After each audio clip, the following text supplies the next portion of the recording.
Hello guys, আমি আজকে আগে ইউটিউবারের কাছে এসেছি হচ্ছে গান শোনার জন্যে। দেখি উনি গান শোনান কিনা। আপনি আজকে গান শোনাবেন? হ্যাঁ, শোনাবো তো ইচ্ছা আছে।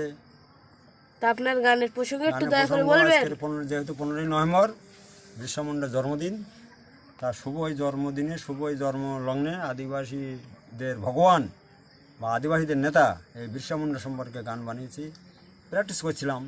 তো সেই মুহূর্তে তুমি এসেছো যখন একটা শোনো তাহলে, এবং অন্যান্য আমার শুভাকাঙ্ক্ষী সমস্ত বন্ধুদের প্রীতি শুভেচ্ছা এবং ভালোবাসা জানিয়ে আমি গান শুরু করছি।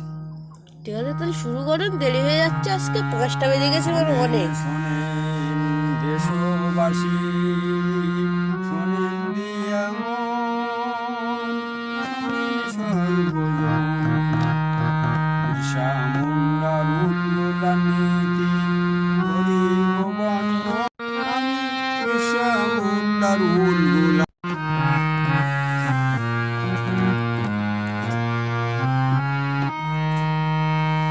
বিস্মাকিয়ে তীরধনু ব্রিটিশের দিকে সরে। আপনি গান শোনাবেন? শোনাবো তো অবশ্যই, তোমাকে কেন, সারা ভারতবাসীকে শোনাবো। আর আপনার নাম কি? আমার নাম সুদেব রায়। গানের প্রসঙ্গ কি আজকের? আজকে গানের প্রসঙ্গ, আজকে যেহেতু 15ই নভেম্বর, তাই বিরসা মুন্ডা সম্পর্কে গান বানিয়েছি। ঠিক আছে, তাহলে আপনি গান শোনান। হ্যাঁ, শোনাবো। এই হঠাৎ বানিয়েছি, হঠাৎ করবো, প্র্যাকটিস তো তেমন করার সময় পাই না। যাই হোক, গানের ভাষায় শোনো। তাই শুরু করুন। বিরসা মুন্ডার জন্মদিনের শ্রদ্ধা জানানোর জন্য এই 15ই নভেম্বর তার জন্মদিন, তাকে শ্রদ্ধা জানানোর জন্য আমি গান বানিয়েছি। তিনি যেহেতু একজন সংগ্রামী ছিলেন, মুন্ডা আদিবাসীদের নিয়ে ফুলগুলার নামক যুদ্ধ পদ্ধতি শুরু করেছিলেন।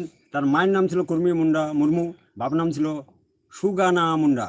ছোটোবেলায় বাচ্চারা যা যা করে তাই করতেন, বা তিনি গরু ছাগল চড়াতে বেশি ভালোবাসতেন।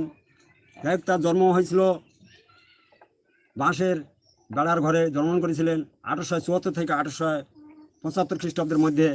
এটা ইতিহাস বা ঐতিহাসিক গবেষণার ব্যাপার। আমি আবার বলছি, এটা বিরসা মুন্ডার ব্যাপারটা ইতিহাস বা ঐতিহাসিক গবেষণার ব্যাপার।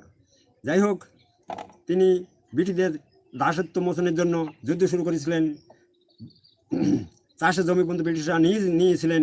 তাই চাষের জমি, অরণ্যভূমি, ধর্ম সংস্কৃতি থেকে আদিবাসীদের